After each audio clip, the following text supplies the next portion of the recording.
Hey everybody, this is Tyler with Gaia Force Gaming, and I have a tournament report here. So, starting here, I've sped up the video.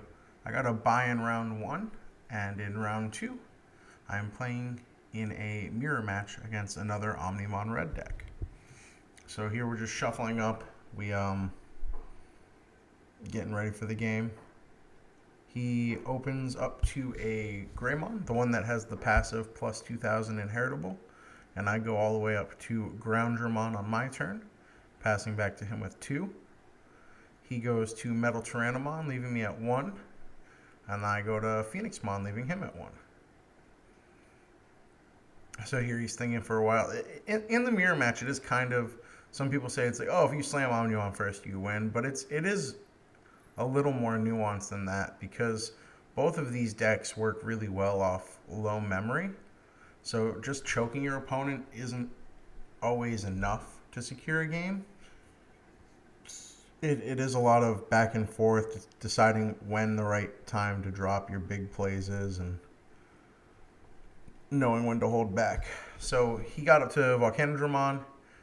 He swung for 2 security and died to a Phoenixmon. We had a Gaia Force go back and forth for a second. So right now I think he still has 5 or 4 security to my 2. Now it's 3-2. And I'm just trying to make some incremental headway. So there he skipped 5. He made he's like, whoops, wrong card. And so he Gaia Forces my Volcanodramon. I go to Metal Tyrannomon. Nice swing. So now we're tied up 2-2, but I have something in my raising area. So tempo is still in my favor here so far.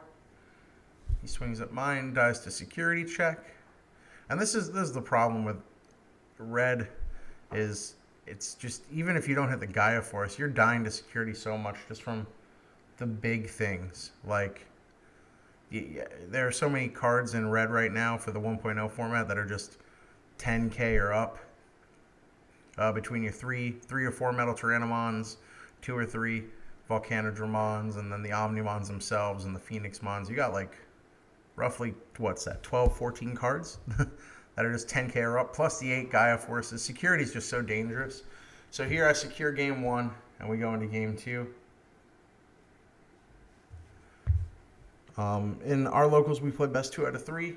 Since it's a Bandai game, you can't choose who goes first, so the loser always goes first in the sets of 3. The loser of the last game, rather. So we lay our security, we get our opening hands. He starts us off going to Starter Deck Greymon. I evolve to Dark Tyrannomon, to Groundramon. And, I mean, really, just effectively, this is why I like red. That was 3 memory, got me to Groundramon. I swing and die, and then Gaia Force in response. He builds to Metal Tyrannomon. So right now I'm behind in tempo by quite a bit. He's got 1 less security, but he's already got a level 6 in his raising area. So I go to a level 5 in mine. I get real lucky on that Gaia Force swing. That put tempo back in my favor because now I have the level 6 and he just has a level 4, and he starts building his raising area back up. And I mean, unless you want to be really aggressive, it's just not safe to swing red against red with your level 4s, especially since a lot of them have inheritable effects you want to pass on to the next one. So I get down my Omnimon to clear his board. It's my 4 security to his 2. He swings, hits Gallantmon. We're both 11. Or no, he's higher because it's not the starter deck Greymon. That's why the pack Greymon actually has some play, because the plus 2000 is pretty big. There I swing on his Tyrannomon because I have the passive boost on my turn. I build a little bit of a wider board to try and threaten game next turn. And he's here thinking about how to respond to this.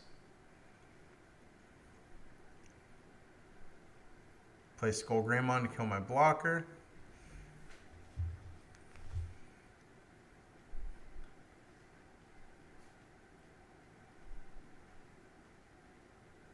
And then here I just go wide again just to secure it, and that was 2-0. So then we go into round 2.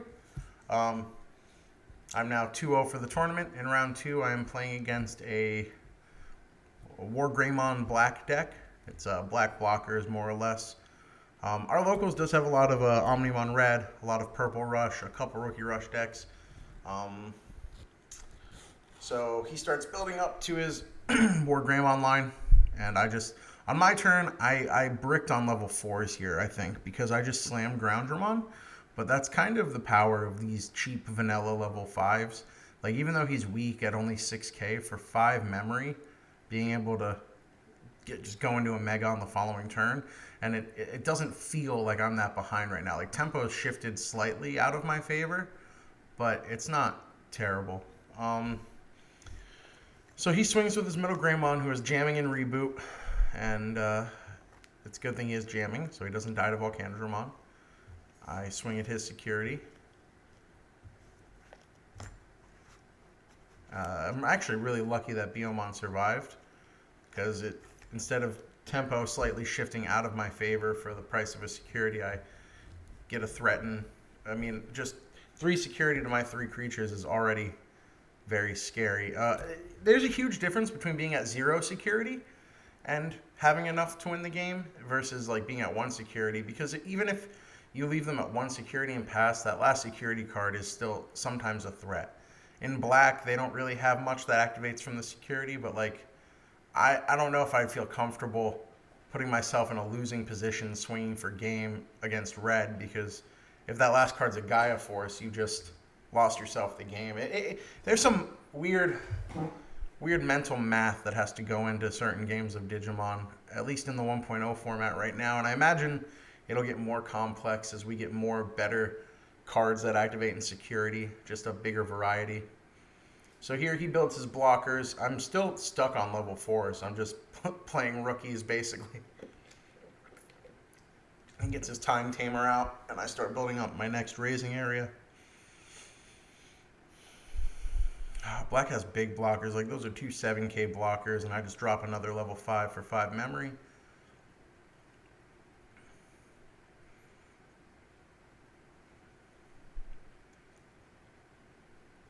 So he clears my rookies with his Volcanodramon, putting me at 8 memory, which now I get a climb.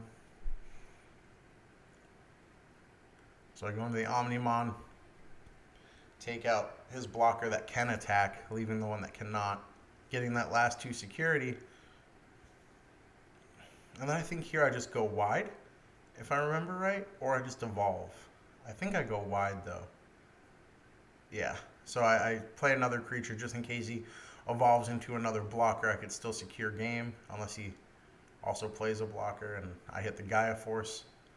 In security, it's the best card in security. Honestly, I don't think it's the best card in the game, but it's definitely the one you want to see in security all the time. I used to be a big proponent of only running 2 of, because it feels so clunky in hand sometimes, giving your opponent 8 memory. But I think after this event, I'm just 4 all the time, at least for 1.0. Because seeing it in early security just shifts tempo so hard in your favor. It just... Whew. And it also, like, when you're playing the game, you kind of make like a mental note of how your turn is going to go. So when you hit a Gaia Force, if you're not already mentally preparing for that, it could just create a weird misstep. And I don't want to say like put you on tilt, but have kind of the same mental effect as going on tilt. Like, oh man, now my plan's ruined. And little exchanges like that are what win you the game. Like little, not just mechanically, but if your opponent kind of starts tilting, and it's not from, obviously don't be toxic to put your opponent on tilt, but just through like poor luck or maybe a play they didn't see that didn't pan out the way they want, those win you the games more than you think. So here he already built up to War Greymon, and Black War Greymon with reboot and blocker on 11k body, 12k blocking with tie is no joke, honestly. It's pretty strong. You can give it security attack +1 and jamming with the Greymon evolution line in black. So that's why you got to Gaia Force it. So in this game, I slammed to level 6. I start kind of building. He plays Looking Back on Better Times, which is a very interesting pseudo kill spell. It de-digivolves 1, and then if their cost is 4 or less on the card that remains, it destroys them. So here, just in red and blue, it's not always the worst play if you're getting bricked or getting stuck to just slam that 10 cost beater. Just the 12k body will end up surviving, and it's more often than not, it's not seen as a high priority target for your opponent. I don't know why people just seem to leave it on board, because it's hard to deal with without a direct kill spell, and they don't want to just answer it all the time. Or they might not just even have the way to. I mean, 12k is more than most decks can get up to other than red or green on their turn. And outside of, maybe yellow evolving into a slash Angemon and swinging into it, it'll stick around. It'll get some security for sure. So here we're pretty even right now. He slams Volcanodramon, kills my babies. I'm building my raising area some more, getting free draws, but giving red enough time to play Omnimon is, and still swing is, it'll usually close the game out. So here, we're on the next round, round 4 now. So I am 3-0, and I believe this is another mirror match against Omnimon Red, which is somewhat popular in my local meta. As you can see, I played 2. Even during the bye round, I played someone for fun who joined in the tournament late, and he was also playing a red deck. Although I don't think it was Omnimon Red, because he didn't have Omnimons yet. So I build up to Dark Tyrannomon my turn 1, leaving him at 1 memory. He plays a couple rookies, putting me at 1 memory. I'm going to start swinging. I'm being very aggressive this game because I know, just from our local playing with people, his is a more low-based Omnimon Red. He has more rookies and champions than most builds, so that he has the ability to go wide more efficiently. So I'm not as scared to swing with my lower drops, and I also do kind of want to put early game pressure on him. And here, normally against red, you don't want to drop things with the same name to avoid Omnimon, but with the amount of memory I'm going to give him, he's not going to be able to get up to Omnimon with just a 2 memory from where his board is. So pay attention to things like that. Like if he had a Groundramon instead of, or Metal Tyrannomon even already, over on his board, I probably wouldn't have played the second Dark Tyrannomon, because I wouldn't have given him the chance to get a huge swing like that with Omnimon, because most red decks will be playing Phoenixmon to evolve for 2, and then, yeah, they can efficiently get up there. Even though Omnimon will swing the turn into their favor, getting to the point where you could play Omnimon only costs 5 memory from rookie, so just keep that in mind. So I closed out that game. He said he wasn't counting my raising area, so he just missed that. I had another attacker, which, honestly, I've dropped a few games to that. It's a weird thing to get used to paying attention to. So I think here I bricked on 4s again, and I'm just going wide or trying to be aggressive. And it looks like he's also bricking on 4s. Or, no, rather, he played a 4 naturally, and all of my swings end up dying. But now it's 5-2 for security, and I feel okay about this tempo.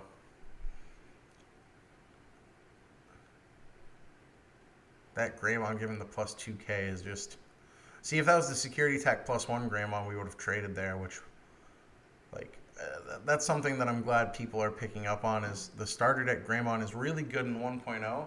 I don't know if in 1.5 it'll be a 4 of anymore, just because with Shine Greymon coming around, I don't even know if you want to put them at 3 security early game. I think you just want to take 1 and then try to get the rest of it as quickly as possible. So here he's doing some board control, which it's smart, because I was threatening the game. So I bring out my Agumon. I evolve. I swing just to keep pressure on because he can take 3 security next turn and put me at 0. So I wanted him to also be at 0 so that any number of going wide on my board was threatening. I think here I'm deciding whether or not to play a creature or Gaia Force, and I decided to go with the creature for the tempo threat.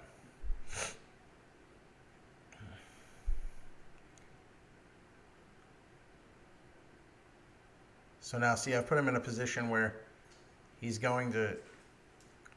has to try and answer my board, but unless he drops a Gaia Force, he can't stay alive. He needs a blocker or a Gaia Force to stay in, and he just didn't have those. So that was round 4, and now we're going into the final round. I was the only undefeated at this point. We had an odd number of participants at 17.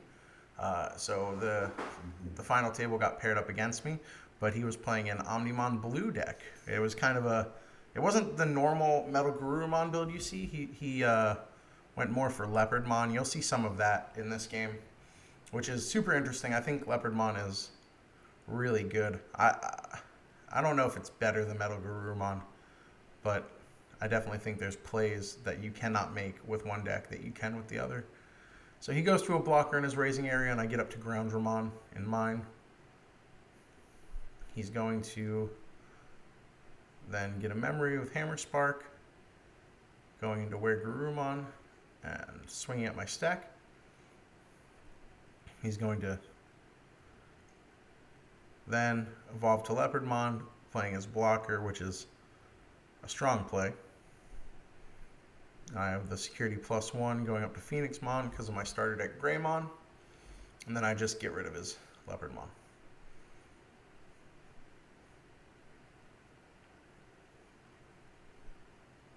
He starts to rebuild, plays another Hammer Spark. Drops Zudomon, getting some evolution sources. Goes to Leopardmon, playing the blocker again. Getting a lot of value out of the blocker through Leopardmon's Digivolve skill.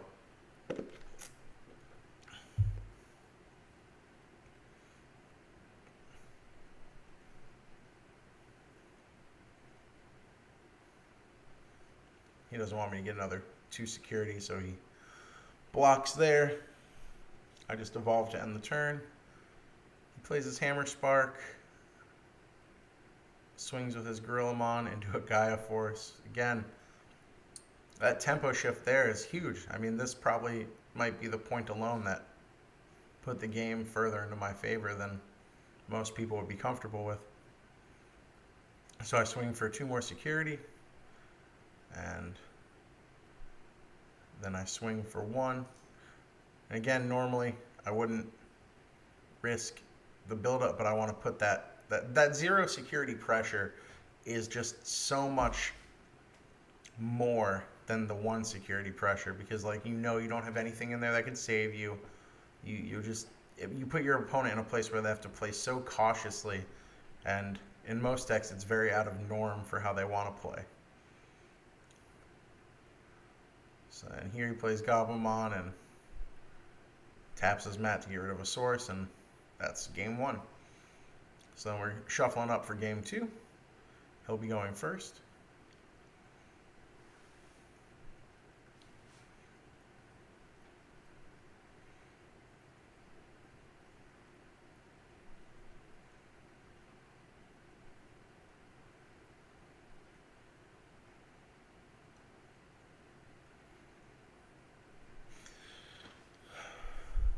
And I mean, at least the way I play Omnimon Red, it's really about the pressure you put on your opponent as quickly as possible. You shouldn't be overly aggressive. I don't play it the same as I would Rookie Rush or Purple Rush, but it's about making sure your interactions and your trades favor you more than your opponent, at least as much as you can. So you want to just really use that to your advantage here. So he'll be going first.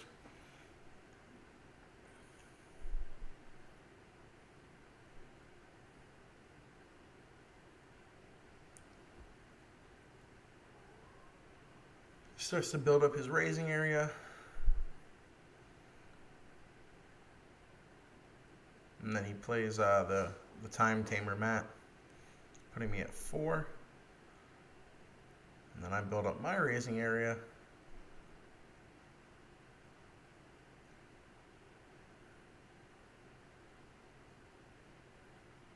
Moving him instead of to 2 to 3 because of his mat tamer.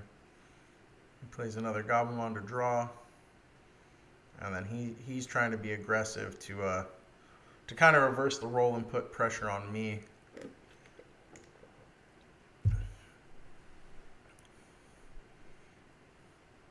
I have the Volcanodramon, which clears his board. Even if you're not playing red, if you find your locals has a lot of Rookie Rush, maybe a lot of purple, Volcanodramon is just, it can be so good. If you trade it for at least 2 cards, I feel like it's worth it every time. Just that on play, wiping everything 4K or less. And then here's a play where he asked me why I did it this way. Because I swing, I get my 2 security, and then I don't want to risk the Greymon because I want the +1 security of someone else. So I Gaia Force, but I kill the Garurumon. And here we have like a small table talk where he's like, why didn't you kill the level 5? And I explain that he plays Leopardmon, I know from game 1.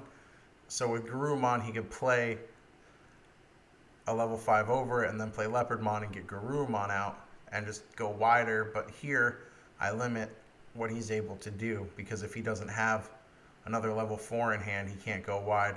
And he kind of makes a comment like, man, how'd you read me like a book? So there, he has to play Leopardmon with no added effect. I swing for 2 security. I die on the last one. I swing for 1 more, and then that's game. And then that's how I went. That's how I went 5-0. I really like the deck. The deck profile is up on my channel, and I think you guys should check it out. Try it out. It's super consistent. It puts a lot of pressure on people, and if you like playing big deck go sideways, it's a lot of fun. Anyway, like, comment, subscribe. More Digimon content coming. Thank you guys. You have a great day.